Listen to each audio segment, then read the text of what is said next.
네, 반갑습니다. 김문철 회계사입니다. 오늘은 이제 2019년도 회계사 기출문제 풀이를 하도록 하겠습니다.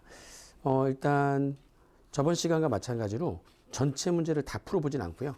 문제를 풀면서 이제 스킵할 거 스킵하고 이제 문제를 풀어보는데 중간에 이제 문제를 풀다가 스킵을 안 해야 되는데 스킵을 할 수가 있고 스킵을 해야 되는데 스킵을 안 할 수도 있죠. 그런 실수를 저지를 수 있습니다. 한두 문제는 뭐 퍼펙트하게 이렇게 할 수가 없어가지고 한두 문제는 문제를 푸는 과정에서 이거 안 풀었어야 되는데 뭐 이런 느낌이 드는 그런 문제도 있고요. 어떤 문제는 나중에 지나가고 보면 시험 끝나고 보면은 이거 꼭 풀었어야 되는데 못 풀었던 문제도 있습니다. 뭐 그런 한두 개는 어쩔 수 없는 거예요. 이번에 이제 그런 실수를 했을 때 어떻게 할 거냐?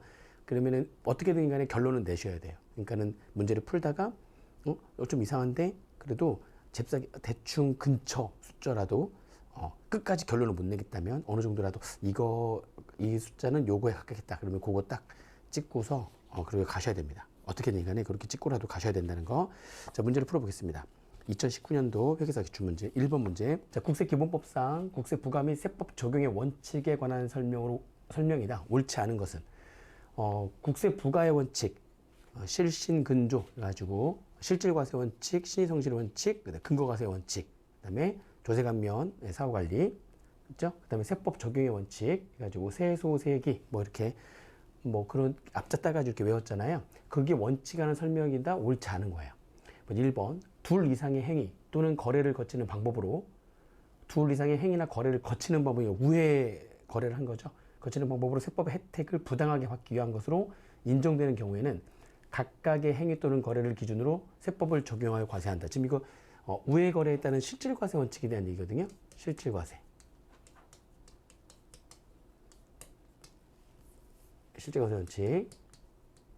실질과세 원칙에서는 둘 이상의 행위 또는 거래를 거치는 방법으로 세법 혜택을 부당하게 받기 위한 것으로 인정되는 그러한 거래는 그러한 거래를 연속된 하나의 행위 또는 거래로 봐가지고 각각 행위로 보는 게 아니라 연속된 하나의 행위나 거래로 봐가지고 국기법이나 세법을 적용하는 거죠. 이게 이제 실질과세 원칙, 우회 거래 등에 관한 실질과세 원칙 중에 하나인데 여기 내용이 틀렸네요. 옳지 않은 건 바로 1번이 되겠습니다. 그죠? 2번에 세무공무원이 국세의 과세 표준을 조사 결정할 때에는 세법에 특별한 규정이 없으면 납세 의무자가 계속해서 적용하고 있는 기업회 기준 또는 관행으로서의 일반적으로 공정타당하고 인정되는 것은 존중해야 된다. 기업회계 존중, 그죠? 세법 적용의 원칙 중에 하나죠. 그 다음에 세법을 해석 적용할 때 과세 형평과 해당 조항의 한목적성에 비추어서 납세자의 재산권이 부당하게 침해되지 않도록 해야 된다. 세법 해석의 기준, 이것도 세법 적용의 원칙 중에 하나죠. 4번에 납세 의무자가 세법에 따라 장부를 갖추어 기록하고 있는 경우에는 해당 국세 과세 표준의 조사와 결정은 그 장부와 이와 관계되는 증거 자료에 의하여야 된다. 근거과세 원칙. 이거는 이제 국세 부과의 원칙 중에 하나죠. 5번에 세무공무원 재량으로 직무를 수행할 때에는 과세 형평과 해당 세법의 목적에 비추어서 일반적으로 적당하다고 인정되는 한계를 엄수해야 된다. 세무공무원의 재량 한계 엄수, 이건 세법 적용의 원칙 중에 하나죠. 다 맞는 얘기인데 1번의 내용이 틀렸네요. 설명이 틀렸기 때문에 답은 1번이 되겠습니다.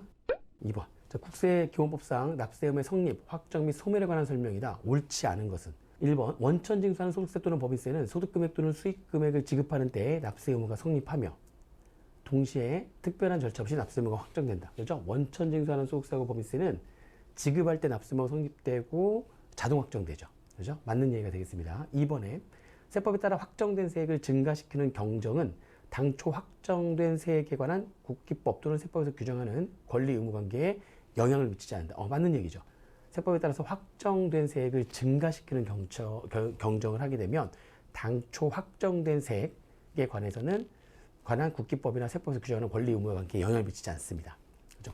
증가되는 부분에 대해서만 경정을 한 거기 때문에 맞는 얘기고요. 3번에 국제조세 조정에 관한 법률에 의한 국제거래 중에서 국외 제공 용역거래에서 발생한 부정행위로 법인세를 포탈하거나 환급 공제받는 경우에 그 법인세를 부과할 수 있는 날부터 10년이 지나면 부과할 수 없다. 즉 부과권 제척 기간에 관계된 얘기인데 지금 내용은 부정행위를 저질렀고요. 부정행위를 저질렀을 때 부과권 제척 기간은 역외거래냐 역외거래가 아니냐. 이 역외거래는 이제 국제거래를 포함한 그런 거래를 말하는 거죠. 지금 역외거래이기 때문에 역외거래일 때 부정행위로 세금 포탈하게 되면 부과권 제척 기간은 15년이죠. 15년이 지나면 부과할 수 없다. 틀렸네요. 3번이 답이네요. 역외거래가 아닌 경우는 부정행위로 이렇게 세금 포탈했을 때에 부가권의 지중계는 10년인데 역외거래이기 때문에 15년입니다. 틀렸죠. 그 다음에 5억 이상의 국세 징수를 목적으로 하는 국가의 권리는 10년 동안 행사하지 않으면 소멸시효가 완성이 된다. 그렇죠? 소멸시효 완성 5억 이상인 거는 10년 동안 행사하지 않으면 소멸시효가 완성이 되는 거죠. 5억 미만이면 5년 동안 행사하지 않으면 소멸시효가 완성이 되고 맞는 얘기죠. 5번에 국세 징수권의 소멸시효는 납부, 고지, 독촉, 교부 청구 및 압류의 사유로 중단된다. 그죠? 이게 이제 징수권을 행사한 거기 때문에 징수권을 행사하게 되면 소멸시효가 중단되죠. 그래서 맞는 문구, 틀린 문구는 3번이 되겠습니다. 3번 문제. 국세기본법상 국세 우선권에 관한 설명이다. 옳지 않은 것은 1번 공과금을 그러니까 세금이 아니죠. 공과금은 세금에 준하긴 하지만 준세금이긴 하지만 세금은 아니에요. 국세나 지방세 같은 세금은 아닌 거죠. 그러니까 공과금도 내지 않으면 국세징수법의 예에 의해 가지고 징수하기 때문에 공과금도 이제 압류, 매각, 청산 이렇게 강제징수할 수 있는 거죠. 공과금의 강제징수를 할 때 그 강제징수 금액 중에서 국세 및 강제징수비를 징수하는 경우에 그 공과금 및 강제징수비는 국세 및 국세의 강제징수비보다 우선해서 징수해야 된다. 좀 이런 얘기인데 강제징수를 할 때 강제징수비는 공과금의 강제징수비든 국세 강제징수비든 강제집행 비용은 무조건 최우선으로 징수가 되죠. 그래서 강제징수비는 공과금의 강제징수비하고 국세 강제징수비는 무조건 최우선으로 되는 거니까 공과금의 강제징수비도 국세나 국세 강제징수비보다는 우선해서 징수하는 게 맞습니다만 공과금 자체는 세금이 아니기 때문에 공과금 자체가 국세보다 우선해서 징수하지는 않습니다. 그죠? 그래서 이게 틀린 문구예요. 많이들 헷갈릴 수가 있어요. 공과금도 강제징수할 수 있는데 그 공과금의 강제징수비는 국세와 국세 강제징수비보다는 우선해서 적용이 되지만 근데 그 공과금 자체는 국세나 국세 강제징수비보다 우선해서 징수할 수 없다. 그죠? 그래서 1번이 옳지 않은 설명이 되겠습니다. 그죠? 그 다음에 2번에 납세 담보물이 매각됐을 때 압류 순서에 관계없이 그 담보된 국세 및 강제징수비는 매각대금 중에서 다른 국세 및 강제징수비와 지방세에 우선한다. 얘기했었죠. 납세 담보된 국세가 가장 최우선이고 그 다음에 압류에 관계된 국세, 교부 청구하는 국세 순서라고 했죠. 그래서 납세 담보물이 매각이 됐을 때는 압류 순서 관계없이 그 담보된 국세 및 강제징수비가 가장 우선된다. 다른 국세에 비해서 가장 우선된다. 맞는 얘기고요. 3번에 소득세 법정기일 전에 주택임대차보호법에 따른 대항요건과 확정일자를 갖춘 임차권이 설정되었다는 사실이 증명되는 재산을 매각할 때 그 매각대금 중에서 소득세를 징수하는 경우 그 확정일자를 갖춘 임대차 보증금 반환 채권은 소득세보다 우선 면제된다. 그렇죠? 다 맞는 얘기입니다. 4번, 5번 읽어보시면 근데 이거 마지막에 요건 짜고한 거짓계약으로 추정되는 담보권 설정에 대한 취소 청구에 대한 얘기죠. 그래서 이게 다 맞는 얘기니까 한 번씩 읽어보시면 되겠습니다. 답은 1번이 되겠죠. 4번 문제입니다. 자, 국세기본법상 국세 환급금에 관한 설명이다. 옳지 않은 것은 국세 환급금을 충당할 경우에 체납된 국세 및 강제징수비에 우선 충당해야 하나. 그 충당 순서죠. 환급금을 충당할 때는 체납된 국세하고 강제징수비가 있다면 거기에 우선 충당을 해야 됩니다. 근데 납세자가 세법에 따라 자진 납부하는 국세에 충당할 것을 동의하는 경우에는 해당 국세에 우선 충당한다. 언제나 체납된 국세하고 그 체납된 국세에 대한 강제징수비에 우선 충당해야 되는 게 원래 원칙인데 납세자가 세법에 따라 자진 납부하는 국세 말고요. 납부 고지에 의해서 고지하는 국세 있죠? 납부 고지에 의해서 자진 납부하는 국세 말고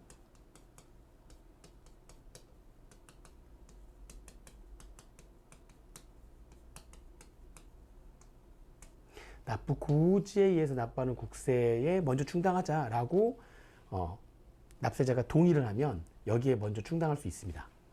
얘가 아니라 세법에 따라 자진 납부하는 국세가 아니라 납부 고지에 의해서 납부하는 국세에 우선 충당하자라고 동의를 하게 되면 해당 국세에 우선 충당을 한다라고 하는 거죠. 이게 1번이 틀렸네요. 바로 1번이. 1번이 틀린 문구가 되겠고요. 2번에 국세 환급금 중에서 국세 및 강제징수비에 충당한 후에 남은 금액이 10만 원 이하고 10만 원이 채 안 되고 지급 결정한 날로부터 1년 이내 환급이 이루어지지 아니하는 경우에는 납부 고지에 의해서 납부하는 국세에 충당할 수 있다. 그렇죠? 이걸 우리가 소액 환급금 충당이라고 해가지고요. 이 규정 맞는 얘기고.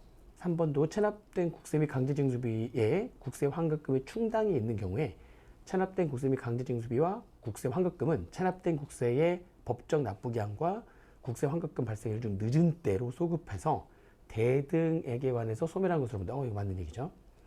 그 다음에 국세 환급금 중에서 국세 및 강제징수비 충당한 후에 남은 금액은 결정을 한 날로부터 30일 내에 납세자한테 지급을 해야 되는 거죠. 남은 금액이 있다면. 맞는 얘기. 그 다음에 물납을 했어요. 물납을 했는데 이게 이제 취소가 되거나 감액하는 경정에 따라서 환급을 하는 경우에는 물납재산으로 환급하는 게 원칙이죠. 근데 그 물납재산이 성질상 분할해서 환급하는 것이 곤란하다면 금전으로 환급해야 됩니다. 다 맞는 얘기가 되겠습니다.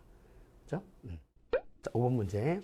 국세기본법상 과세전 적부심사에 관한 설명이다. 옳지 않은 것은 1번 세무서장은 세무조사에서 확인된 것으로 조사 대상자 이외의 자에 대한 과세조례 및 현지 확인조사에 따라 세무서장이 과세하는 경우에는 미리 납세자한테 그 내용을 서면으로 통지해야 됩니다. 그렇죠. 이제 맞는 얘기. 그 다음에 2번에 세무서장에게 과세전 적부심사를 청구할 수 있는 자가 법령과 관련해서 국세청장의 유권에서 변경이 필요하면은 국세청장한테 과세전 적부심사 청구를 할 수 있다. 원래 과세전 적부심사 청구는 원칙이 세무서장 또는 관할 지방서청장에게 하는 건데 몇 가지 예외적인 사항에서는 국세청장에게 과세전 적부심사 청구를 할 수 있고요. 요 내용 법령과 관련해 가지고 국세청장의 유권 해석에 변경이 필요한 이런 경우에는 국세청장에게 과세전 적부심사 청구를 할 수가 있는 거죠. 맞는 얘기. 그 다음에 세무조사 결과 통지 및 과세 예고 통지를 하는 날부터 국세부가 제척기간의 만료일까지의 기한이 3개월이 채 안 남았어요. 그러면 과세전 적부심사 청구를 할 수 없죠. 그죠? 잘못해버리면 국세부가권의 제척기간이 만료가 될 수가 있기 때문에 그럼 납세 의무가 소멸될 수가 있기 때문에 일단 과세전 적부심사 청구를 해버리면 할 수 있게 해버리면은 그러면 고지 자체가 좀 유예가 되거든요. 결정이 내려질 때까지. 그렇게 돼버리면은 잘못하면은 국세부가권 제척기한이 만료가 될 수가 있기 때문에 3개월이 채 안 남았다면 과세전 적부심사 청구를 할 수가 없는 거죠. 일단 무조건 나는 납부고지서를 보내겠다. 그래서 일단 확정시킨 다음에 그 다음에 네가 그 뒤에 그 내용이 불만이 있으면 그러면 불복 청구해라. 그 다음에 그죠? 그런 얘기죠. 그래서 이거는 통과할 수 없다. 아이고 맞는 얘기가 되겠습니다. 자, 4번 과세전 적부심사 청구를 받은 세무장은 국세심사위원회의 심사를 거쳐서 결정을 하고 맞는 얘기죠. 그 결과를 청구를 받은 날부터 30일 이내에 청구해야 통지해야 된다. 다 맞는 얘기네요.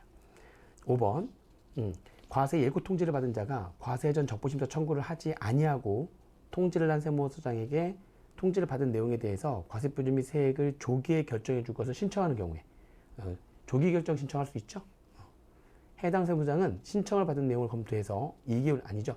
이 조기 결정 신청을 하게 되면 신청받은 내용을 검토해 가지고요. 즉시 결정을 해야 되는 거죠.